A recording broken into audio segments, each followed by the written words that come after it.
Welcome to Three the Hardaway, aka the three-man jail and weave, aka the best big three since LeBron, D Wade, and Bosh, live on YouTube on a Monday evening. As you can see, if you're on YouTube right now, Toot got a picture of Kendrick Lamar, aka King Kendrick, according to the rap beef.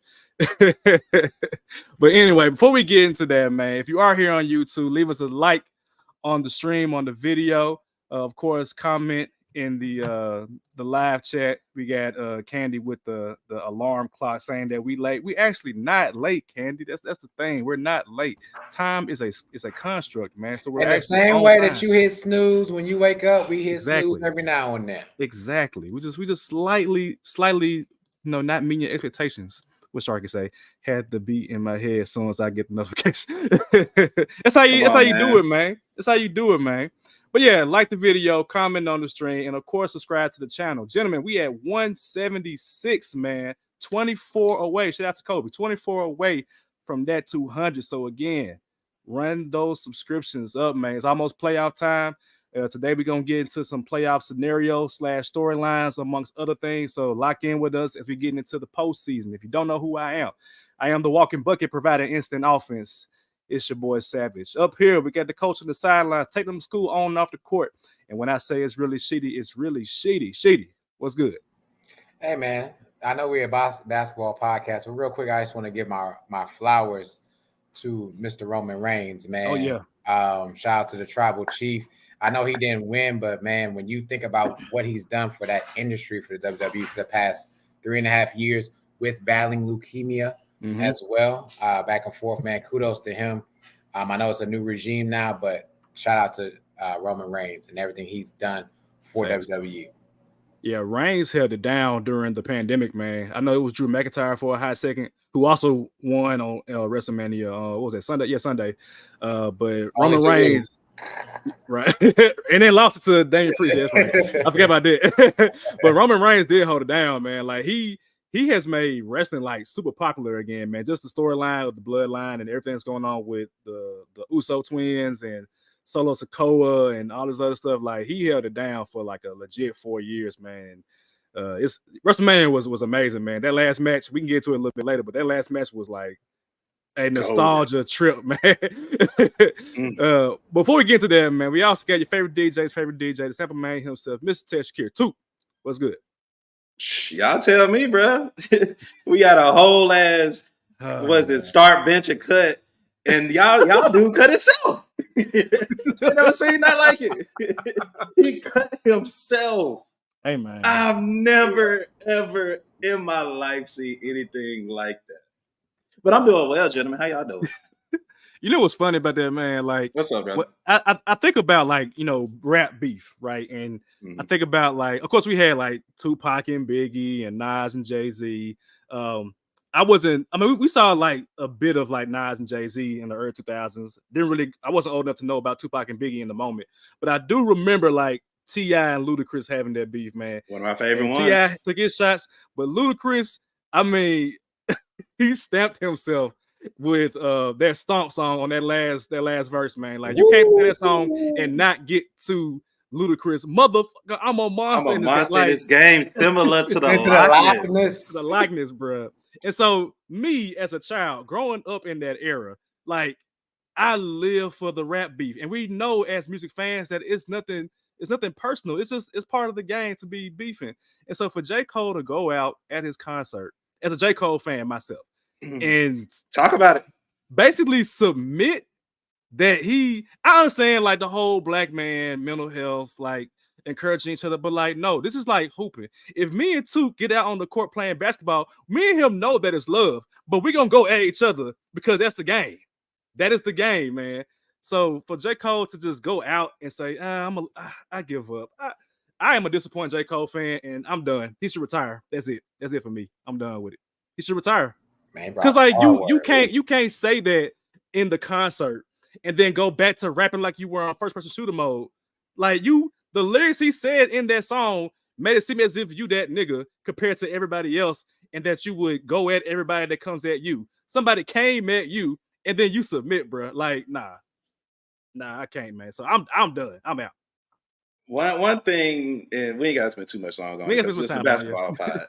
But one thing, just listening to the J. Cole, his surprise album, right? For one, if you actually listen to the beat, like Joe Budden hit it. All right. First of all, whenever me and Joe Budden agree on something, 10 times out of 10, it's going to happen. So let's start there. But number two, if you just paid attention to his voice, like he sounded like he didn't want to do what he did, right? And when that video came out, it pretty much confirmed it. I'm like, yo, it ain't cool, because if you go and listen to that last album that he just dropped, how many times did he say, I'm in my prime, I'm in my prime, I'm in my prime? He hit us over the head with that. Okay, so if in your prime, then this should be prime time, no pun intended. Kobe in his prime, he wanted to go against the LeBron James in the finals. Yep. He wanted to go against anybody he could who said that they were better, or y'all think it's going to be better. All right, let's go ahead and see it. In first-person shooter, to let's not even that, for the last 2-3 years, Cole has hit a certain prime to where a hip-hop head like myself would be like, all right, Cole, you got it, bro. Let's see what you do. So now for a hip-hop historian like me, it's like, I want to see y'all go at it.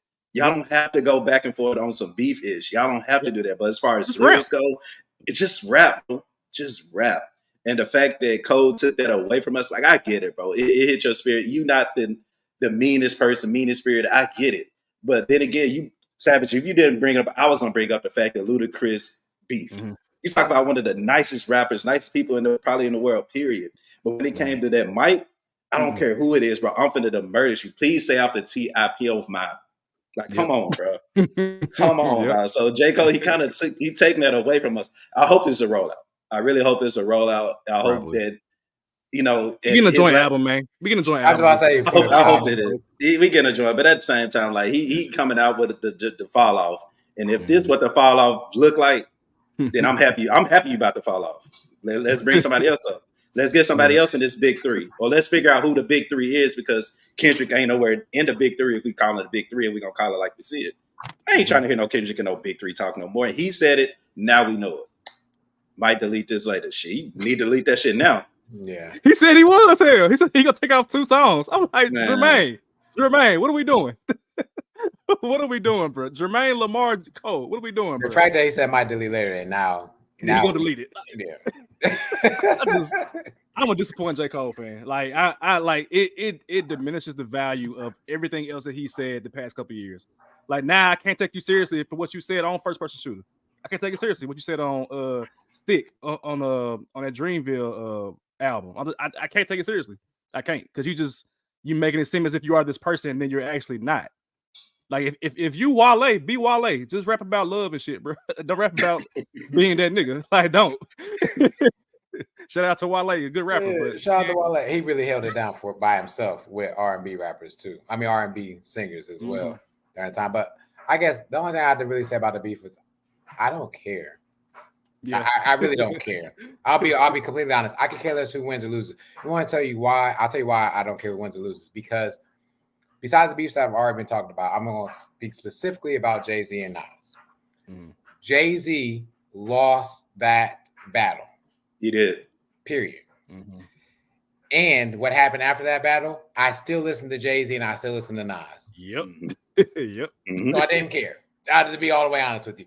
Now that Gucci and Jeezy, Jeezy got real personal. And then stopped me from being with the lemonade stand and all that. So I really don't care about the beef. And however you want to program yourself, just understand we're in a world now that once you put something out, it's for everyone to see. Yep. It's out. Can't take it back. Yep. That's that on that, man. But that was y'all's cultural topic of the day. We're here for the basketball, of course. So before we get into the meat and potatoes, Took or Sheedy got NBA trivia. I forget which one. I think Sheedy. Both. Yeah. I'll go this time. Whatever. As we are approaching playoff time, ladies and gentlemen, we'll talk about the playoffs as well in this podcast. The thing about the playoffs, it eludes defense. So this is going to be a defensive question for my guys and anyone else that may or may not know. There are 4 players that have the most all defensive first team selections. Who are those 4 players? Jordan. Jordan's one of them. Okay. Rodman. Nope, not Rodman. You said Will. 4? There's 4. Michael Jordan is 1, and this is first team, not all. First team. Oh, okay. Yeah. First team. Yes. Kobe. Kobe is another one. That's 2. Okay. LeBron. Nope. Damn, LeBron. Duncan. Nope. Duncan. Damn. Duncan's not one. He got 15, but they're not all first team. Gobert. Ben Wallace. Nope. Let me know when you want a hint. Okay. And we got to Kobe, Mike. I know this, bro. This is crazy. Who locking down on defense? Chris Paul. Tony. Nope. Tony Allen. Nope. Are they still playing now? Both of them? Neither one of them are playing right now. What era? What era are they from? I have to exit. I'll go with one of them. Okay. How can I put this and spin this? He went to a team and then got traded. Oh, he was a big trade for a team. Then he got traded to another team after he did what he did with that team to a lesser team. Not Shaq, right? Nah. I was just about to say Shaq. Yeah, that sounds like Shaq. Yeah, okay. Sorry. With this trade, he won a championship, then diminished his value and went to Kevin Garnett. KG. Okay. That's 3. That's a good one, Sheedy. Come on. Yeah. And the last hint. You guys won't get it even though I say this hint. But he has a ring with the Miami Heat. But he did not play his prime with the Miami Heat.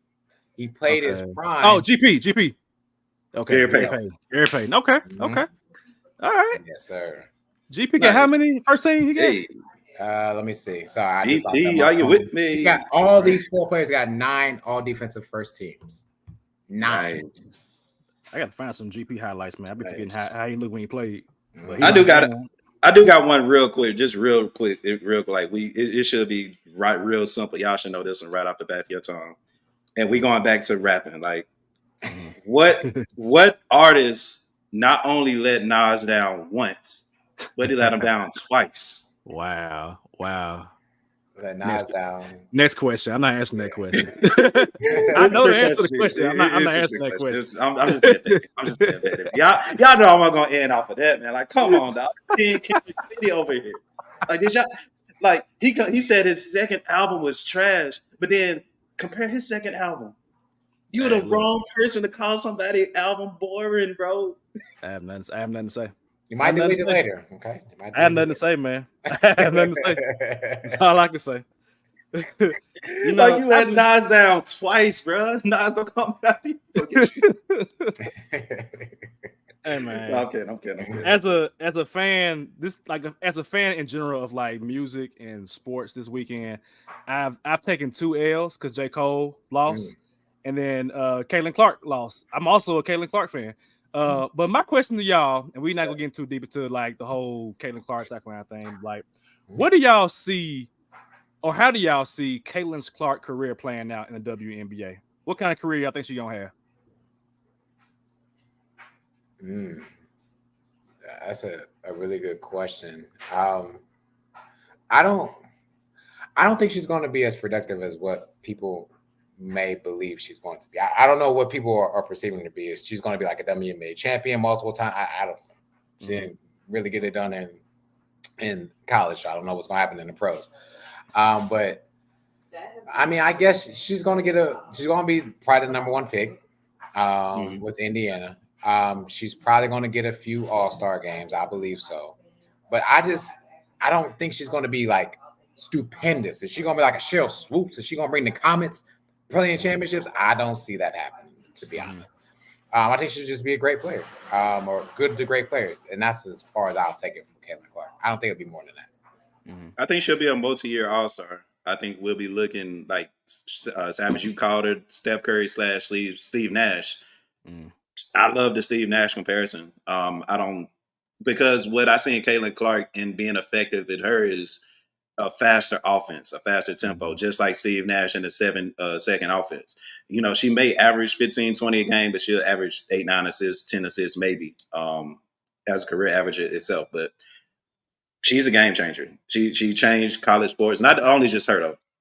Like, I actually tweeted that this was probably the best college basketball season I've ever seen. And this not no offense to everybody, because I grew up watching, Candace Parker and Taurasi. Like, that's one of my favorite memories of my mom. But you talk about the Angel Reeses of the world. You talk about everything at Iowa. You talk about Dawn freaking Staley, 38-0, the first Black woman to win, go undefeated and win a chip. Like, this season was it for me. But as far as Caitlin Clark goes, she was that chick. She was that chick, and I expect her to not let us down in the WNBA.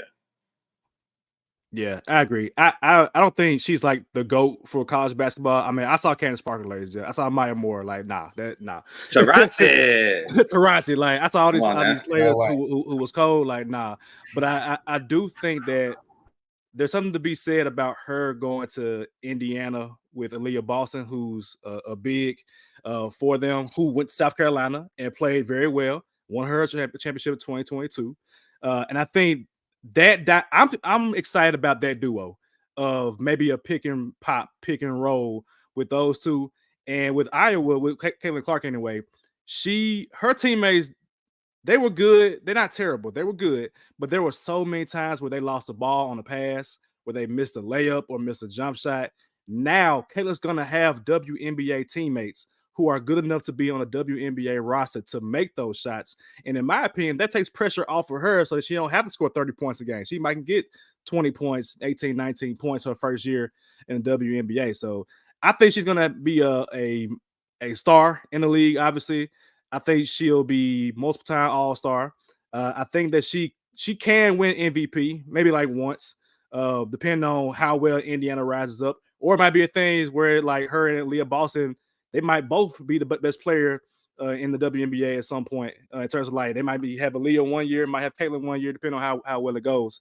But I'm excited to see her in the league, man. I'm just excited somebody's coming in and they are bringing eyes to the game. Like the Mercury out there in Phoenix. They are advertising the GOAT versus the Rook.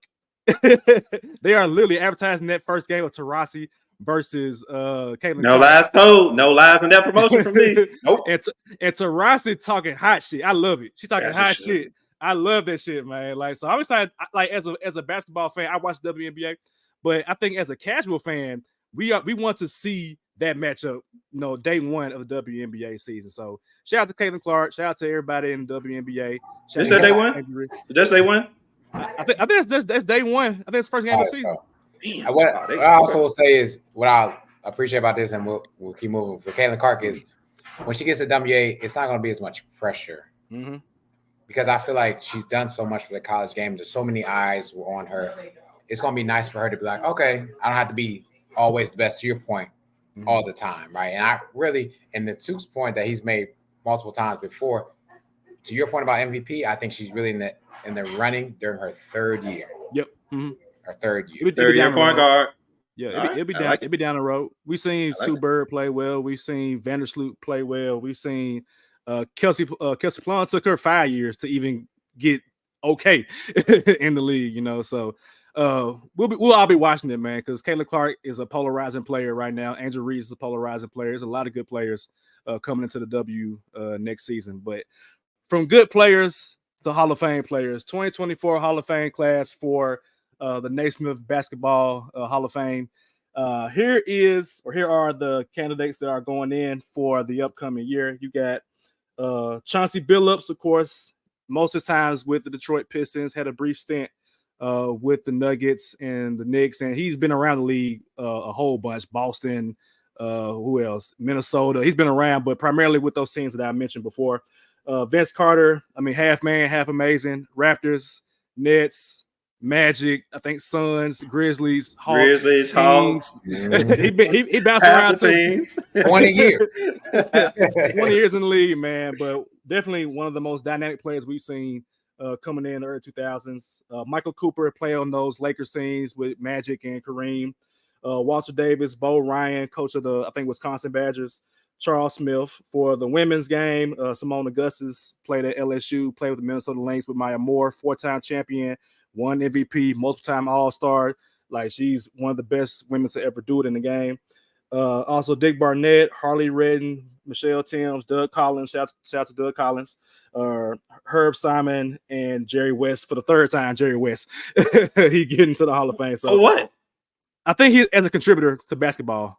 Man, I don't know. Look, I don't know, man. They just making it up for to put them in there. I don't know, man. Like, you already the logo. What more do you need? It's your third time in the Hall of Fame. You just selfish, bro. Nah, shout out to Go. Nah, I think he had it as a player, as an executive, and like now as a contributor. So I mean, all worth it. Now, granted, this year is a quote unquote weak year for the Basketball Hall of Fame, man. Like, as far as like popular names, it ain't that many. Vince Carter, I mean, no doubt should have been in the Hall of Fame. Like, I'm not gonna like slander Vince Carter. There was some pushback on Chauncey Billups, and I want to kind of ask that to y'all. Like, do y'all think that Chauncey Billups deserved to be in the Hall of Fame? I could pull up his stats, but I just without even looking at the stats, I think that you can't write the history of basketball without that Detroit Pistons team in 2004. Like, that team was the most randomly built team. They got Rasheed Wallace mid-year from the Atlanta Hawks. So he got traded twice that year, if I'm not mistaken. But he got traded to Atlanta Hawks and traded to Detroit. Ben Wallace is a small big man at 6'7", 8, locking up Shaq in that finals. Then you had Tayshaun Prince, Rip Hamilton, and then of course the Finals MVP and Chauncey Billups. I'm not mad at his addition to the Hall of Fame, but what do y'all think? You can go ahead too. I mean, it's cool, but this is one of those, I don't want to say watered down Hall of Famers, but at the same time, I mean, one-time champion, 5-time All-Star, like, I get it, but when I think of Hall of Fame, I think of game changers, right? I think of elite prestige. And I think when, we had the arguments of, certain players going into the Hall of Fame, now I'll be looking at saying, okay, if Chauncey got in, then so-and-so can get in. And it's not, now I'm throwing it out there, it's not fair to Chauncey. Again, it's not fair to Chauncey. But again, we look at Chauncey Billups' resume, it's it. You know what I'm saying? We can't go through history without talking about how the Lakers got their ass whooped by the Pistons team. I'm with it.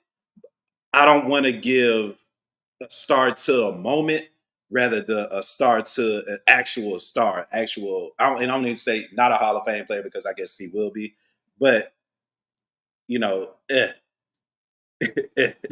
his accolades. He's a champion, Finals MVP, 5-time All-Star, never made a first-team All-NBA. So like, come on.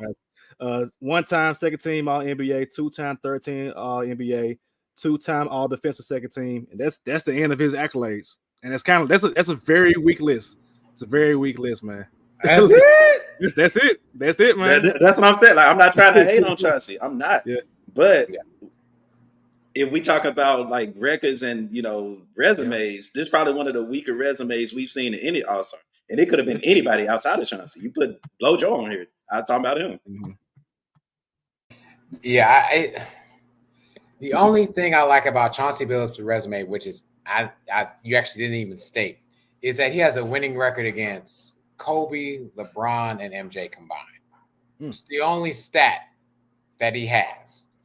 Besides that, to the point that's being made, you can kind of put any Joe Schmo who makes a few All-Star games, few All-Star appearances. It's not like he led the league in scoring or was second or third in anything. Like, it's just a very mid selection. And I'm not downplaying what he did for 2004, but it wasn't him. It was a collective team that shut the Lakers down. And so if you're going to put in, at this point, if you're going to put in Johnson, you might as well put in the rest of them. I mean, damn near, because Ben already in. Ben is in. Rasheed's probably not going to make it, despite being a better, in my opinion, better player than Chauncey Billups. Rasheed was a better player. Tayshaun won't get in, obviously. Rip Hamilton, just put them as a team. And I would have been okay with that. Like, I really would have been okay. But, like, him, it's like, yeah. Is Larry Brown in? Yeah, I think he's in. Yeah, he's been in. He's been in. Okay. Yeah, just want to make sure. Yeah. So it's meh. All right, before we move on, what is y'all's favorite Vince Carter dunk? I think mine would have to be, aside from like the Olympic dunk over the player, mine would be the dunk. Was that Alonzo Mourning? He dunked on Alonzo Mourning. Yep. That's what I'm thinking about. That's Alonzo Mourning. Yeah, that's my favorite dunk. Vince Carter dunk. It has to, for me. It's the Olympics, man, and yeah. I mean, Jesus Christ, like he really cleared him. He cleared him. And ladies and gentlemen, and guys that are watching this podcast, younger generations that are part of this, that are listening to us as well, because I know Savage, you said yes, some of your kids tune in. Mm-hmm. If you don't take anything from Vince Carter's game, and I'll let you go after this, watch how he used his athleticism in the beginning, lost his athleticism, and became a shooter. Yep. Not that shooter. Because he couldn't shoot it in Toronto. He wasn't shooting in Toronto. Because if he would have shot in Toronto, the 76ers actually wouldn't have made the final. Yep. That's true. That is true. Oh, man. No, that's definitely mine, Shitty. Like, clearing somebody that's probably 2 times your height in USA basketball. Yeah, that's definitely my favorite. But that Alonzo Mourning, I remember that. Yeah. It was nasty. I remember watching it live. Like, I remember that. Actually, I had one of the posters on my wall, too. Me too. I think at that moment, because like at that time, I still couldn't process him not being in a Raptors jersey, and he got traded to New Jersey. Yeah, and I was like, at that moment, I'm like, okay, it's Vince Carter still. It's still Vince Carter. He's still a good player. So, yeah, man, that's the Hall of Fame class. A very class. We've had much stronger class. I know we had like KG, Kobe, and Tim Duncan, all them in one class. At some point, I think it's going to get back to, once we get into like the Carmelo and LeBron, well, whenever LeBron wants to stop playing, and those players, I think it'll get a little bit more high profile. But right now, we in that dry season where it was like after the Lakers had like won their championships, and it's like it switched between like Spurs and Lakers, and Boston was in there at some point.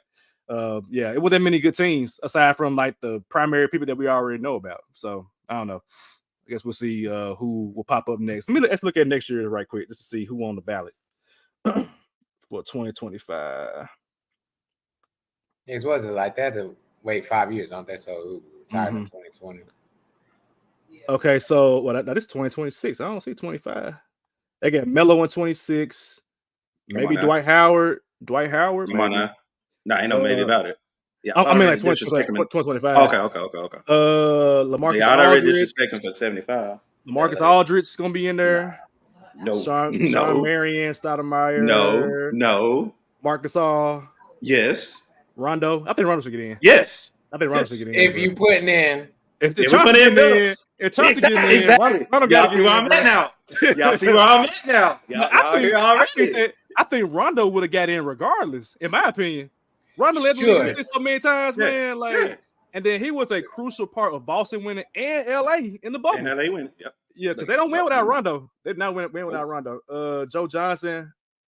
Hell no. Compared to Chauncey, I mean, you got to give Joe. You got to give ISO Joe. Joe. I mean, my thing is Chelsea won a ring, which I guess in a way validate his Hall of Fame. Yeah. And I hate that we've gotten this far, like a ring validates your Hall of Fame. Yeah, that's the hard part, man. It's one ring. Bullshit, but yeah, that's where we are. $100. I told y'all, we argued about this. Yeah, we've been arguing about this. Okay, so that's the names that's coming up in the next year or two. So, all right, but moving on, man. Moving on to the NBA playoff / play-in scenarios. The top 10 teams on both sides have been solidified.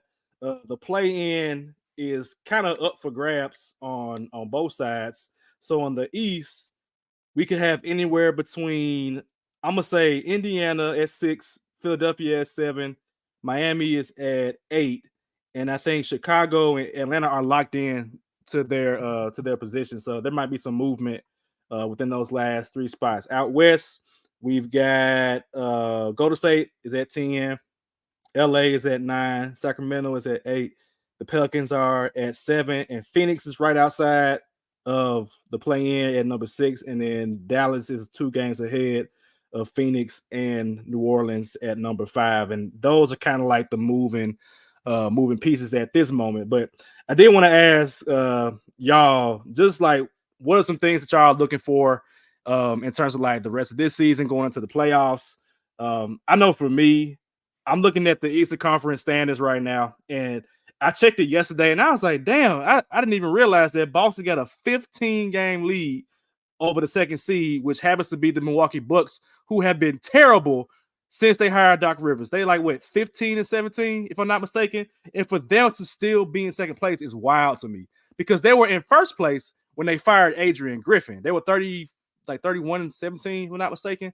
And they only moved down one spot since they hired Doc Rivers, despite not having a winning record with Doc Rivers. So the thing about that, just holistically, it made me think about the fact that, one, New York lost Julius Randle for the season. So that's one. Two, Milwaukee is ass with a capital ASS. They ass. Three, yes, all the way through. They just ass. Three, Orlando is the 3 seed. Shout out to my Orlando Magic. They balling this year. But they're a young team. They're gonna lose at some point in the playoffs. I don't trust them to beat a Boston team. 4, Indiana has fell apart all the way because Halliburton got hurt, and then he came back and he's been playing god awful. He has not played well since he came back.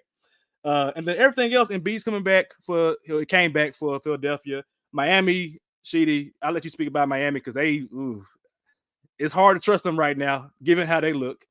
So all that to say, if I'm the Boston Celtics, what I'm looking for is, if you don't make the NBA Finals, some furniture got to move, man, because it is literally a clean slate to the NBA Finals. You should handily beat every team on the way to the NBA Finals. There's no excuse for anybody.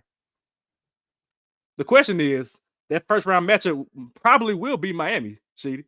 And that is not what we wanted at all. Exactly. What up, Brian? So I'll speak about the Miami Heat real quick. I've tweeted about this, and I'll go on record to say this again. I would have loved us at a 6 seed.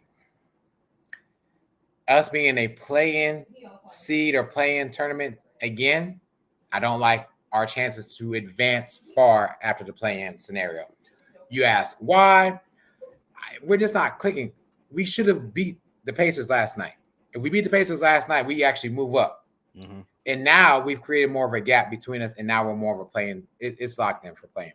And the one team that I never want to see first, I said this last year. You said it, yeah. You do not want to see the Boston Celtics round 1. Yep. You don't. You want at least 2 rounds or 3 rounds so you can see what other teams did that worked or did not work, so that you can be beneficial for that time. Miami, Spo, I don't know what you got up your sleeve, baby. You're going to need to be a 7 seed. Okay? That's the best we're going to be able to do. But I don't want to be on here talking about Miami. I will talk about the standings as is. The one team that I will say, the one team that I will say is the biggest threat to the Boston Celtics would have been the New York Knicks. Mm-hmm, I agree. And the one person, the reason why I don't believe that they are a threat against the Celtics for the Knicks is because OG is gone and hurt. Mm-hmm. And until OG comes back, I'm not worried about Julius Randle. Julius Randle ain't. Julius Randle went down. He's out for the season. Yeah, for the season, yep. Mm-hmm. So I don't care. OG in 17 games was 15-2 with the Knicks. Mm-hmm. One of their losses was because Jalen Brunson didn't play. Defensively, this team will match up very well against the Celtics, hopefully in the second round, and that will be legitimately their only threat. And the other thing that I would like to say is about this Philadelphia, I have no idea what type of cream cheese y'all putting on for Joel Embiid. I get it. The man came back. He's doing his normal thing. I get it. But at what cost is this costing your organization? At the end of the day, that's all I've asked. This is going to be a play. What you mean? What you mean by that? Are the 76ers going to be a contender for you in the East? Not this year. Go ahead, Tuka. I'm waiting. Mm-hmm. This year. Now Maxi playing his ass off. Maxi got salute Maxi. I give him that. But it's kind of like whoever don't go against the Celtics will make it to the second round of the Eastern Conference playoffs. Okay. So if I say that, so if the Sixers go against the Bucks, Give me the Sixers. If the Heat go against the Bucks or anybody else, give me the Heat.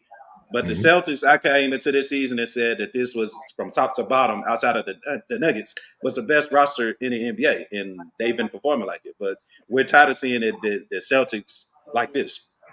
We need to see them win. We need to see them win. They've been to the finals before, like y'all said, like I've already said, we need to see them win. But as far as the Sixers go, like I said, Embiid coming back, it helps because they were balling when he was here. Like Embiid couldn't be stopped. He was MVP Embiid for a reason. So the fact that he's back and I guess looking like a shell of himself, I don't want to see the Sixers as an A seed. I mean, unless I'm the Celtics, but if I'm the Bucks, give me the Sixers again. Give me that. Yeah, I just at his value, at his weight, height, and all that stuff, I just don't see a need for him to come back unless you know for sure things are going to go out well for you. Not even just out the East, but then also whoever you got playing the West. Yeah. And I do not believe that this team constructed, even with Joel Embiid right now, is a championship team.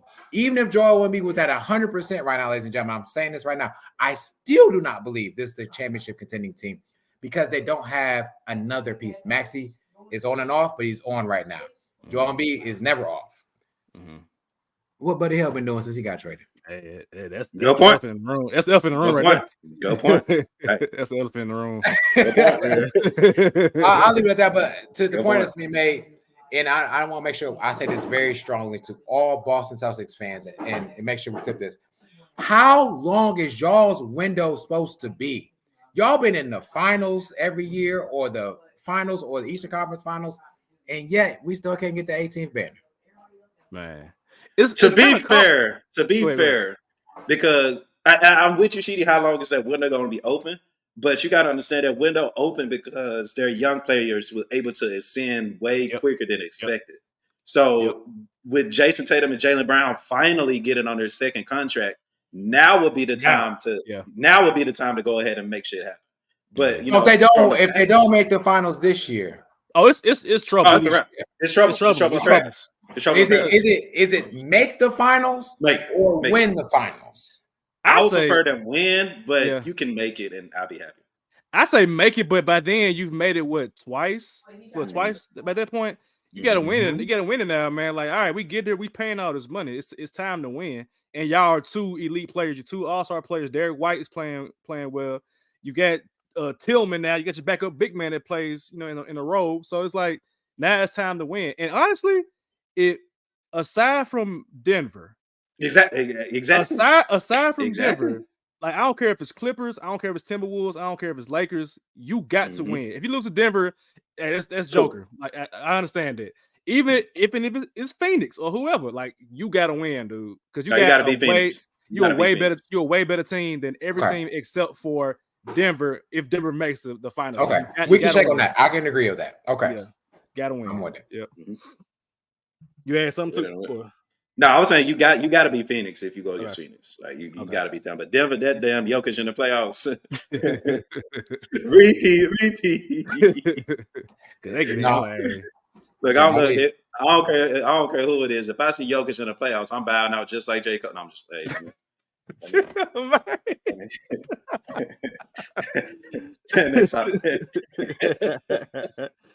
Oh man. So another thing that I'm looking for is like what young team is going to take that next step. And teams that I consider a young team right now out west for sure is like Oklahoma City, obviously, who have not, as this current roster anyway, have not made it to the playoffs until this year. Timberwolves, they're the number 1 seed. And of course, we mentioned it in previous episodes, like when they go up against a veteran-laden team, how are you going to perform? Because if it's Lakers versus Timberwolves, I'm like, hey, you got LeBron in a gauntlet for 7 games, and he gonna figure you out at some point. You know what I'm saying? So it's like, what you gonna do when you got to play LeBron every day for a week and a half? You know what I'm saying? But Timberwolves, OKC, maybe the Pelicans if they get in. I want to see the Pelicans at full strength in the playoffs, man. They'll be going up against the Nuggets, which at least right now, based on the standings, which is not good for the Pelicans. But if they go up against the Timberwolves as an 8 seed, to me, that might be, I ain't saying it's an even matchup, but it's like it's the star power. If Brandon Ingram is healthy and Zion's healthy against Ant-Man and Cat and Gobert, I'm like, that's a matchup that I would want to see between two young teams. And then obviously out East, the only team in my opinion worth anything is the Magic. And I'm happy that they're there, but I'm also kind of concerned because I'm like, they've never. The last time the Magic made the playoffs was when? Do y'all know? Because I have no idea. I want to say it wasn't. No, I want to say Aaron Gordon got him in the playoffs, but it wasn't like clearly they didn't win the series, right? I think they may have been like out 4-1. They definitely. I don't think they won 2 games, to be honest. I'll be all the way honest with you, but they may have been in the playoffs with Aaron Gordon for sure. But only it was 2019, 2020. So before the pandemic, before the was it in the bubble? Okay, but the bubble, basically, the bubble was a long time ago. Bubble, yeah. Like I was at work today. Talked to a student who I met on Zoom during the bubble, and now she's graduating, going to grad school. So it's like a lot has happened. A lot has happened between now and the bubble, ladies and gentlemen. So it's a whole different regime going on. But yeah, so like for me, I'm looking to see like what young team makes that next step.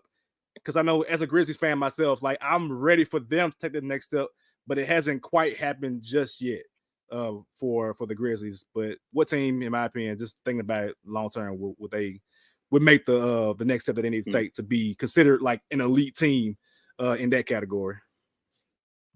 Actually, when I think about the playoffs, I also think about like last year, like what team is clicking at the right time, right? And a team that we brought up earlier was, and there's 2 teams I want to mention right now, and they're both out west, so I started East to go west. First team is the Phoenix Suns. The Phoenix Suns are in trouble because they have a tough stretch on the last 3 to 4 games, and I don't see them being better than 500 in the last 4 games. And so, do I trust this team in a 1-game scenario or 2-game scenario to win? I hope to God, yes. And maybe the Phoenix Suns are trying to tank to get to an 8th seed to play more against like a Minnesota or AKC. But right now, to me and for me, I don't see the Suns collectively is working. When you're paying 3 players, over 180 million a season, well, all 3 collected altogether, something like that, something crazy. But Bradley Beal's not in at point guard, by the way, ladies and gentlemen. Yeah, I don't know that ain't happening. Then that's Phoenix. But my other team that I think is going more or less in the better route, and I've seen this team do this before, unfortunately, is the Dallas Mavericks. Luka and Kyrie are doing well, but they traded Mark Cuban. Kudos to you and whoever you got for your execs. Great job with doing all the trading that you did to get the pieces that you needed. And you still never traded Tim Hardaway Jr., by the way. But I watched that Friday game against the Warriors and how Airplane Jones had really great defense on Steph Curry. I'm like, dang, I forgot how good defense he can really play. You got PJ Washington guarding Chris Paul, and it left Kyrie on Clay. And Clay wasn't doing nothing against Kyrie. And so to me, Jason Kidd is more or less in his bag with his coaching now, and his players are getting used to that and are ascending to that point of greatness. And the Mavericks, to me right now, are going to be a hard out. No matter who they play, no matter how you see it, I don't care if it's 6 games, 7 games, that's going to be a very tough task because right now Jason Kidd is in playoff mode and Luka and Kyrie are in playoff mode. PJ Washington has never seen this type of mode before. Maybe he has. Daniel Gafford, Tim Hardaway Jr. Dante Exum is still even playing. Right. I was like, Exum still playing? Look at my overtime.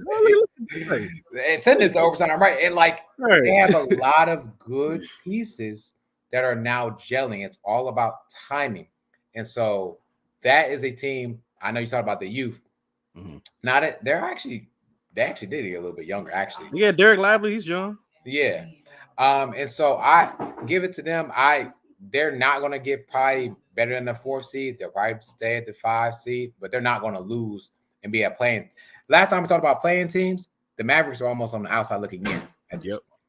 So kudos to them. I think they won like a lot of games recently. I don't know how many games. They're 9. They've won 9 the last 10. 9 of the last 10. Jesus Christ. And one thing I love like about Kyrie, it's been no noise with Kyrie. It's just been straight hooping all year. Straight hoop from Kyrie. And that's what you need. You got Kyrie averaging about 26 points a game. Luka averaging damn near triple-double in 30. So it's like if those two are doing that in the playoffs, like that's what you need in the playoffs is bucket getters. And both of them can get buckets.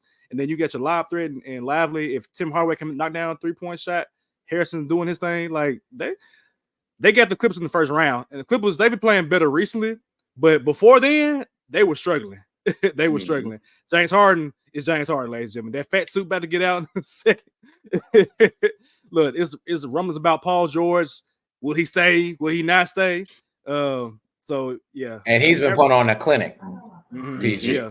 Yes, man. So and they gotta pay somebody at some point. So yeah. I think for me, it's to answer your questions about what young team. Of course, easy to say OKC. I mean, they're damn near the youngest team in the league outside the Grizzlies. And of course, we want to see Shea do what he does in the regular season and playoffs. I think it's time for that for sure. But that team, that young team with the most pressure, I guess, in a way to flip your question, but the answer at the same time, it's the Timberwolves.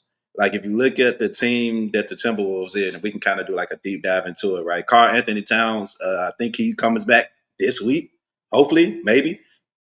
But when you talk about somebody like Karl Towns, you think of the first thing you think of is how Jimmy Butler and them, disrespected them, a few years ago. Am I lying? When you think about Rudy Gobert, you think about the awful trade at the time, and kind of still is, to get Rudy Gobert 5 first-round picks to get Rudy Gobert in the Timberwolves jersey. You kind of look at them differently. And when you look at Anthony Edwards and the way that he took control over Team USA this last summer, you kind of need to look at him taking that next level and making sure that the Wolves succeed in the playoffs. Like y'all are literally the number one team in the Western Conference for a reason. You can't go out losing to an AFC. Whether I don't care if you're young, old, whatever. It's time for everybody to show who they are. It's time for Cat to show that he's more than just, a jump shooting big with that black heart. It's time for Ant-Man to show that he, of course, he take basketball serious, but if you can take that next step, it's time for you to show that. It's time for Rudy Gobert to show that trade wasn't the dumbest trade in the NBA history. Like all this coming in down to this one season because you're the number one seed. Y'all got the chemistry, you got the personnel. For lack of better words, you kind of got the coaching. It's time for things to start shaking in Minnesota. And if it don't happen this season, like y'all said, like we said about the Celtics, some furniture may need to be moving out of Minnesota as well. I'm pretty sure we know which sofa needs to be gone. But at the end of the day, like I said, the Timberwolves are the number one defensive team in the Western Conference as well. So if they don't succeed this year, we're gonna be looking at them with a heavy eye because it's about time they showed us a little bit more.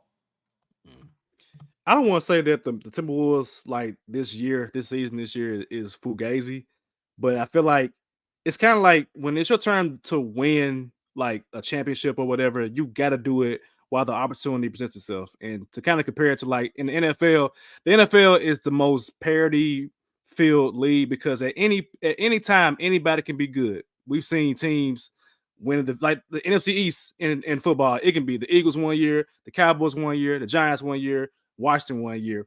But when you are at that top seed in the NFL, you got to win because the very next year your schedule is hard as hell and you could be at the bottom of the NFC. It's happened to the Eagles, happened to the Cowboys, happened to everybody.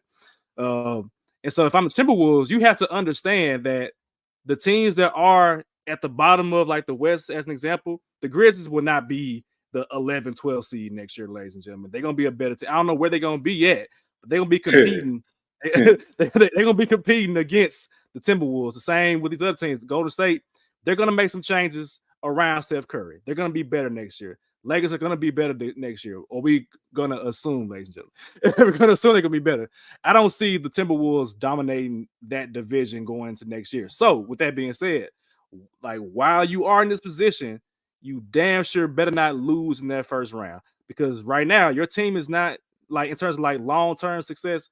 It ain't built like that in terms of like comparing it to these other teams that have been Denver, and I don't think they'll be better than the OKC Thunder going forward next year either. So it's like if you had the number one seed, you damn sure better win. We got a comment. Who is this? Oh, it's getting packed up. We done with the 90s, Sharky. we done with the 2010s. We going to 2020. We done with Carmelo, LeBron, all that. We done with. Oh man. So yeah. Speaking of done, these teams are done as we continue our tour going into the Lone Star State of Texas, the Houston Rockets. They were talking cash money to the Golden State Warriors. Who was it? Tari Eason was out there talking trash to Draymond Green. On the bench. Draymond Green close for sure. I ain't worried about the Rockets. And I'll be damned if the Rockets lost like 4 games in a row, get their ass kicked by the Golden State Warriors, in which Tari Eason did not play. Jalen Green has cooled off since his fatherhood hot streak. And now the Houston Rockets are eliminated from the playoffs. And so this week is Sheedy's turn to ask the question. So Sheedy, what is your question for us about those Houston Rockets? Oh yeah, the Houston they flopped it, Flockets. So for Houston, my question that I posed to the guys, and I know we're a low budget podcast, so we didn't do any research or anything. But the question I posed to them is if this team is still intact and healthy, because let's be honest here, they are missing quite possibly the cornerstone franchise player with I'll be sure. But if this team is still intact, looking into the 2024 free agents, who would you pick to go with this team? It doesn't mean you go and get LeBron or KD, like, you know what I mean? Like, you have to be very strategic about who you plan to get and why. I don't care if the person has a player option, club option, whatever. Restricted free agent. Read option. As long as they're on that 2024 tracker as a free agent, so to speak, until other things change, this is as is. So this is also saying that they're bringing back Fred VanVleet. I think it might be Tari Eason actually, might also be close to in his contract. But anyways, team as intact. Who would you bring onto this Houston Rockets team that you believe pushes them, to your point, Savage, they're not going to be an 11th seed next year? Mm-hmm. Who can bring them into the top 10, maybe even a top 6 seed as a free agent, and you roll out the red carpet for? So I don't care who goes first, whether it's I'll go first. Or Savage. Okay, go ahead. I'll go first. I'll bring in Podcast P. Give me Paul George. Easily. Give me a veteran, cool head, can show the guys how to be professionals. Can go get 30 if he needs to, can lock you up if he needs to, can run point guard. Because if you still get Fred VanVleet, he's a point guard, but he's really a small shooting guard. And so I can trust Paul George to run point. And I also want the residual effects of having Paul George next to Jalen Green. If Jalen Green still is going to be there next year, maybe Paul George can teach Jalen Green how to play defense a little bit better. If you got Al B. Sure, that's Alperen Sengun, for those who don't know who Al B. Sure is. If you got Sengun being Joker and continues to develop and get better, I mean, that's the wave of the future right now, is having your playmaking big man with your wing scorers, with your point guard. I'll take Paul George. I don't know if that's feasible, obviously, because they moving to LA, but those rumors got my antennas up. I'm like, hold on now. Paul George, the rumors are circling, and I feel like Paul George would be a sought-after player. Like, he still has basketball to be played for the next 3 to 4 years and still can be productive. And I say, why not have a veteran-type player for the Houston Rockets? So give me Paul George. I like that. I like that a lot. He was one of mine. I actually had a top 3 that I was doing for them, for the Rockets, and George was definitely 3. But I'm going to definitely go Klay Thompson. I'm going to go Klay Thompson here for the fact that if you look at the Rockets depth chart, they really don't have enough shooting on that team. So Klay Thompson, especially being on the court with VanVleet and Jalen Green, who went ham. And then you got Sengun coming back next season. Like, all you need is a knockdown shooter, and shoot. You're not going to even be in the play-in. Like, we'll be talking about middle seed as a Rocket. So Klay still, I guess, pretty good on defense. Not necessarily the great defensive player that he was, but he can still get you in, and you can have him come off the bench, but you can have him start. My thing is, I'm not sure what they do with Dillon Brooks, because I don't know if Dillon Brooks and Klay will mesh together. But Clay will be a perfect fit. Another player I thought about was Drew Holiday as well. So him and Clay would kind of tit for tat with me. But Drew Holiday, veteran point guard. Of course, they got Van Vliet, but you need somebody that can play some defense in the Western Conference. So Klay Thompson for sure number one, but Drew Holiday too. Yeah, I like everything that you guys have said. And I'm going to pivot a little bit more to a different person, even though Paul George, Clay, and Drew actually were good blocks and good picks for them, especially with their coach, with Ime. The person that I chose would actually be a reunion for him and Fred VanVleet. And I actually want this player to stay with Indiana, but I think he could go. Would be the Houston Rockets can get Pascal Siakam. Pascal Siakam, to your all's point, he's not really the shooter per se, in terms of he's not going to lock down threes or what have you. However, in a high-low option with I'll be sure, I've seen how that's worked well for the Nuggets, right? Aaron Gordon is not a knockdown shooter, but the high-low action that happens between the two of them provides a lot of instant offense for the Nuggets. And I think you can kind of get the same thing out of Pascal, put a little bit more weight on him. He's fine. Get some of that Houston food with him and everything like that. But I would love to see how Pascal can work out with them for a few years. And he's bringing championship mentality with Fred VanVleet. Unfortunately, Dylan Brooks is the only other person on that team that would have playoff experience per se to do something. So I think all of our options are really good. Houston, y'all might need to roll out the red carpet to bring somebody in sooner than later. One thing about Houston that's like I'm curious to see how they navigate it is they have a lot of young players, and you don't have a lot of play time for everybody in terms of like you got Amen Thompson, you got Jalen Green, you got Cam Whitmore, you got Tari Eason, you got Jabari Smith Jr. So like a lot of these players, who else they got? Yeah, those are five guys. Like, and you got Fred VanVleet and you got Dylan Brooks. But it's like I feel like they're gonna have to move like two of those guys, those younger guys, in order to bring in a veteran to help contribute. Because I know they want to win. Udoka, he's gonna want to win next year or like win more games at least. And so I'm even with our man supposed to come in as a point guard, and he's supposed to be starting. He's 6'7", he's athletic, he's defensive, like he's gonna be a good player. And I don't again with point guards, talked about it with Scoot Henderson. I give that man the keys to the offense, man. Like just let him figure it out. That's how I feel about most players anyway. But I feel like they're gonna limit him if you're gonna hold on to Fred VanVleet and these other ball dominant players. So in my opinion, it's kind of tough because like Jalen Green's ball dominant, Fred VanVleet is ball dominant.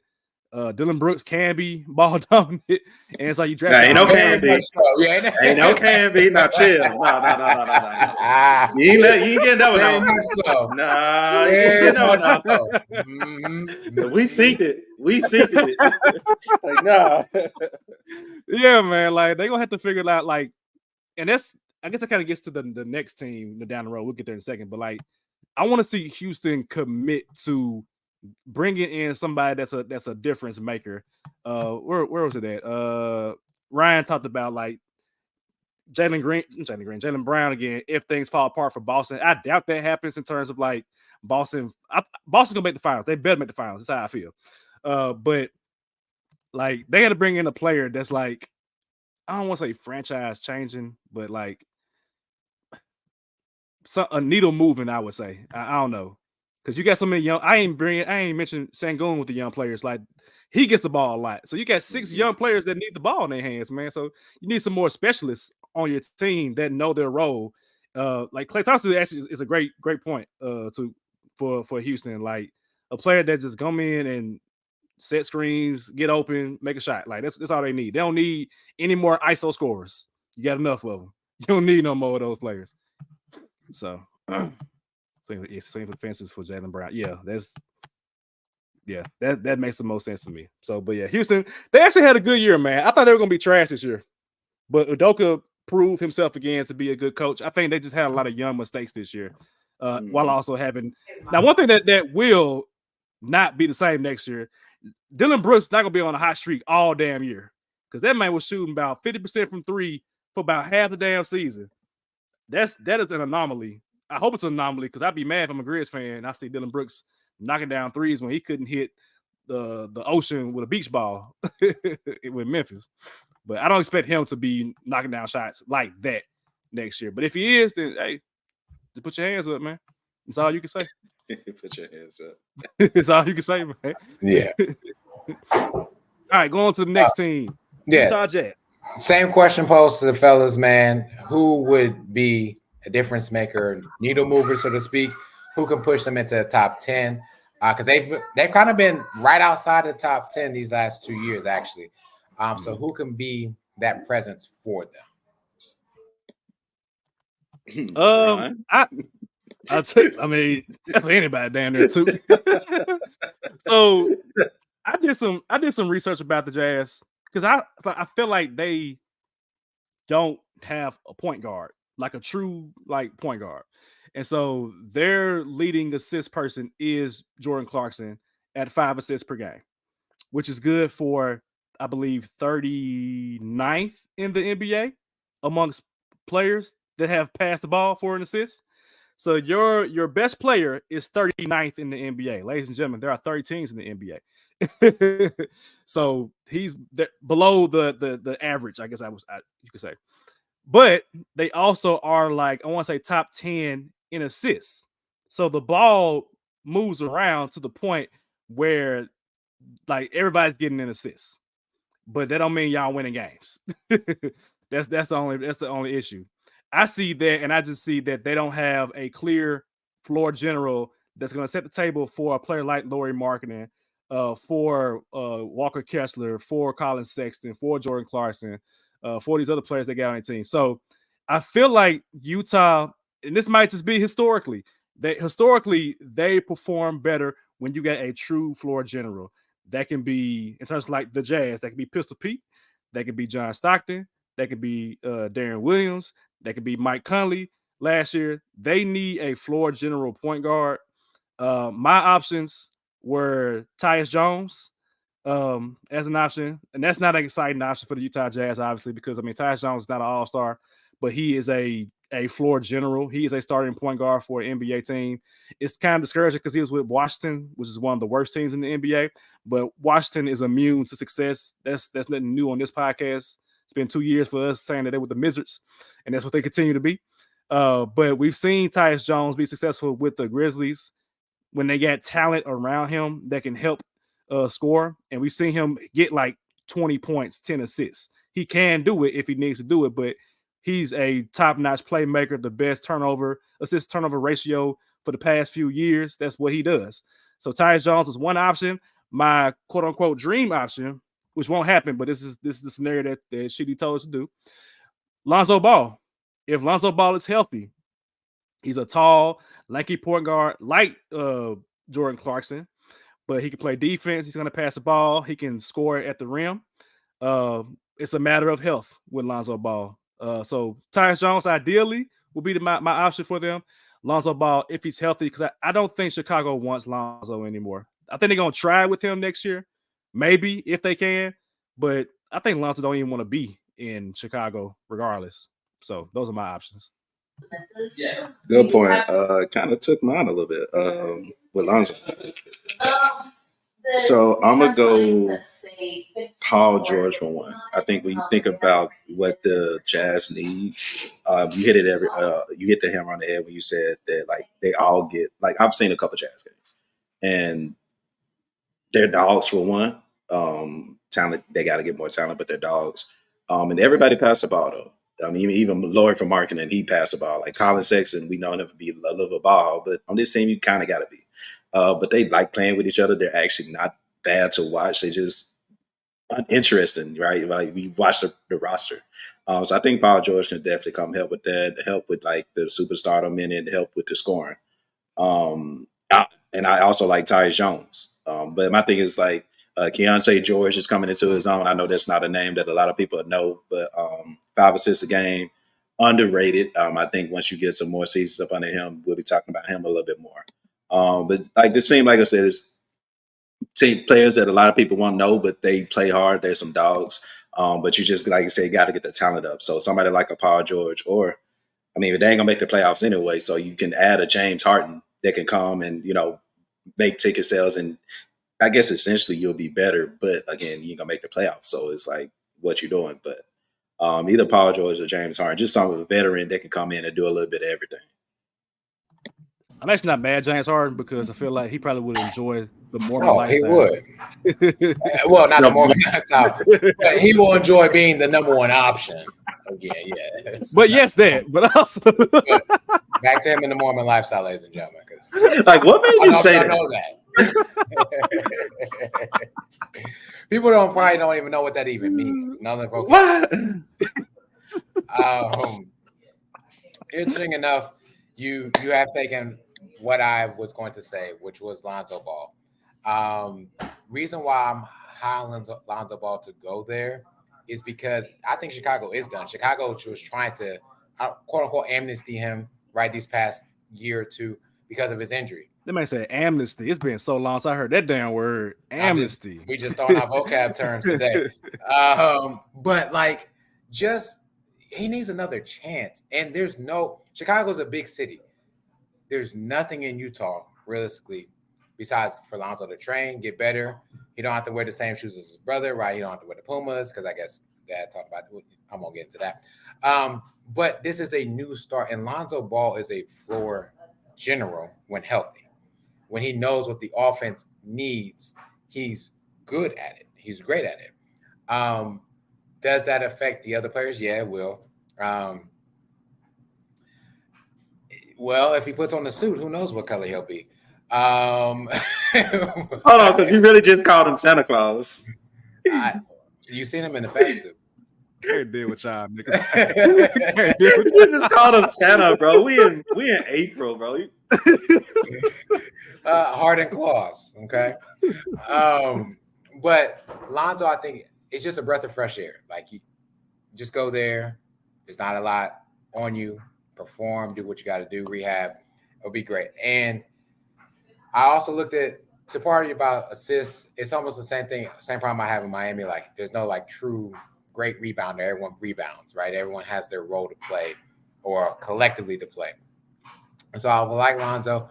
The only name that I thought of that could also use a new start, another point guard, and it's kind of weird, but I'm going to put him out there, is Emmanuel Quickly. Emmanuel was traded from the Knicks to the Raptors. Didn't know what was happening. Likes his fresh start, maybe with Toronto, maybe not, but you can really get the keys if you want in Utah.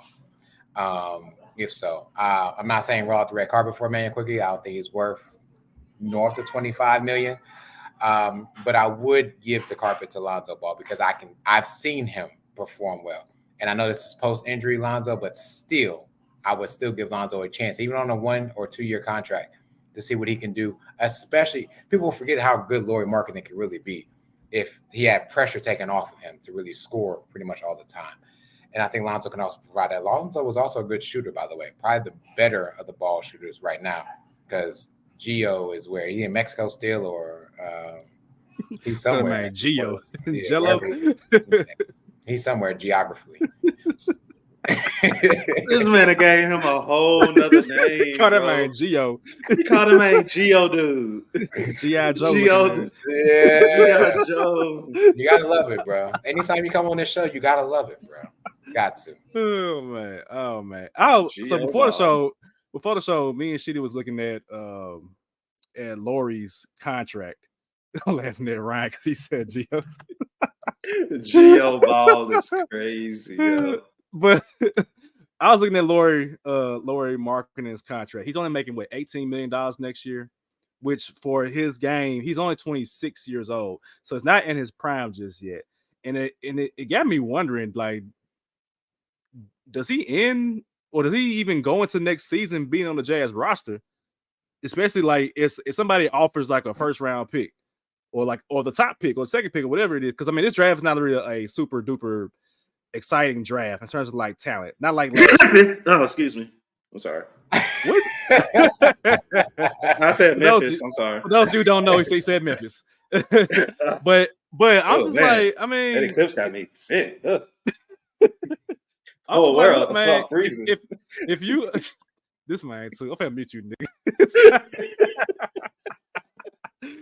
But man, like I'm wondering, does he start the season on the Jazz or even in the next season on the Jazz? Because only $18 million. That's a very affordable contract in this CBA coming up with where freaking Tobias Harris making like what $50 million, $40 million. $40 million a season. Right. And Lauri Markkanen is literally a better version of Tobias Harris. So I'm like, somebody is going to want Lauri Markkanen on their team. And I feel like you can entice them to trade Lauri Markkanen if you give them a first round pick and like some young players. You know what I'm saying? So what do y'all think? Does he stay with the Jazz next year or go into next year or at the end of next season? The only caveat, I'm using some vocab today. Man, hey, come on, man. About what you just said is how many picks do the freaking Jazz have? Because I mean, can anyone trade for their first round pick to them? Because they already got it. Yeah. Between them and who's the other team? OKC. If you're Utah, shoot, look down the road for your next white guy, Cooper Flag. I mean, might as well. Is he coming? Look down the road, man. But yeah, I don't. Lauri can really make some noise, and we're seeing what's happening with that. But I've said on this podcast before, and I don't know if it can even happen, but him and Golden State, I think would be a match made in heaven. I like the pick and pop scenarios that can happen, the pick and rolls that can happen with Lauri. I think that there is a team that can pursue him. I would love to talk about this at a different time about like who could trade for him, because now I want to like literally do some research, because like you said, and like we talked about already, less than $20 million a season. That's crazy, bro. Lauri for marketing, all-star caliber player, bro. Like man, ain't no way. It's no way. Like he's worth so much more than what his contract is, and he maybe needs to get out and go somewhere else. And I would love. I just don't know who has draft picks up. I just don't know now. So I'll leave it alone from that one.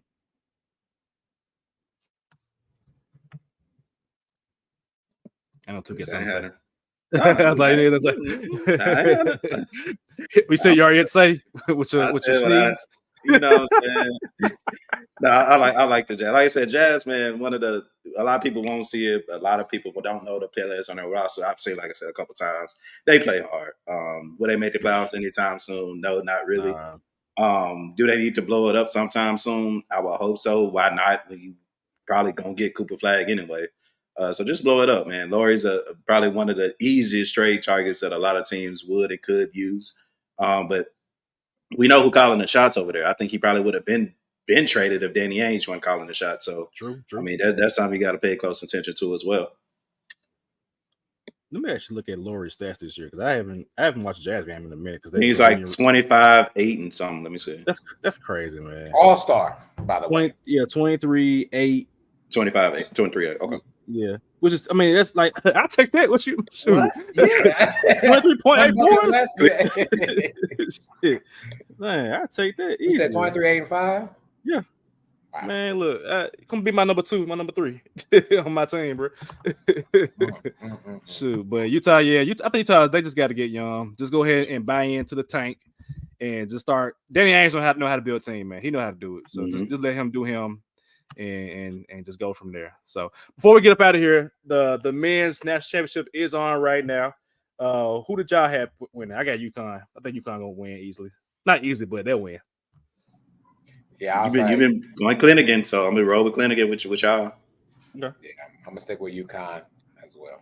UConn. All right. Next week, next Tuesday actually begins the NBA play-in, so we will be recording again on Monday. By then, we'll have a bit more clarity about what the play-in looks like. We'll also make our predictions for the first round, the playoffs, because the playoffs begin, I think, that Friday or that Saturday, one of them. So by then, we'll have a few games under our belt. But going into that play-in / playoffs, we'll do some predictions next week. So we'll be back on Monday, same time, same place. Stay safe. Be blessed. Peace.